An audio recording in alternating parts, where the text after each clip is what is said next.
అయ్యా పవన్ కళ్యాణ్ గారు, మీరు రేపు పొద్దుగాలేంది తెలంగాణ నవనిర్మాణాన్ని పవన్ కళ్యాణ్ వచ్చి ఇక్కడ సభ పెడతాడు.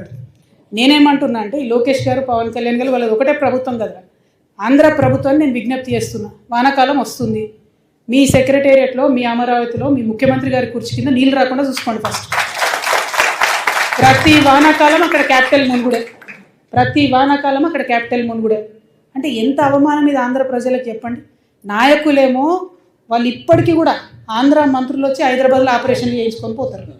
12 ఏళ్ళు అయింది, ఆడ కట్టుకోరాదనే హాస్పిటల్. మీ ప్రజలకు ఎట్లా మరి? మీరంటే కార్లు ఉన్నాయి, రయ్యరువే వచ్చిపోతారు. ప్రజలకు ఎట్లా? వాళ్ళు ఎక్కడికి పోవాలి? అయితే నెల్లూరులో ఉన్న వాళ్ళు చెన్నైకి పోవాలి, అక్కడ ఉన్న వాళ్ళు బెంగళూరు పోవాలి, అనంతపురం వాళ్ళు, లేకపోతే విజయవాడ దగ్గర ఉన్న వాళ్ళంతా హైదరాబాద్కి రావాలి. అంటే ఇప్పటికీ కూడా మీ ప్రజలకు హాస్పిటల్ కట్టరు, ఇప్పటికీ మీ ప్రజలకు కావాల్సిన వసతులు ఇయ్యరు. మీ రాజకీయ అవసరాల కోసం మాత్రం తెలంగాణ మీద పడేస్తారు. అయ్యా పవన్ కళ్యాణ్ గారు, మీరు రేపు పొద్దుగాలేంది తెలంగాణ నవనిర్మాణాన్ని పవన్ కళ్యాణ్ వచ్చి ఇక్కడ సభ పెడతాడు.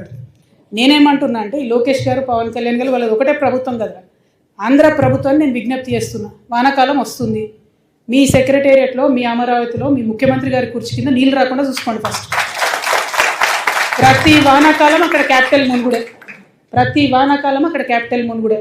అంటే ఎంత అవమానం ఇది ఆంధ్ర ప్రజలకు చెప్పండి. నాయకులేమో వాళ్ళు ఇప్పటికీ కూడా ఆంధ్ర మంత్రులు వచ్చి హైదరాబాద్లో ఆపరేషన్లు చేయించుకొని పోతారు. 12 ఏళ్ళు అయింది, ఆడ కట్టుకోరాదనే హాస్పిటల్.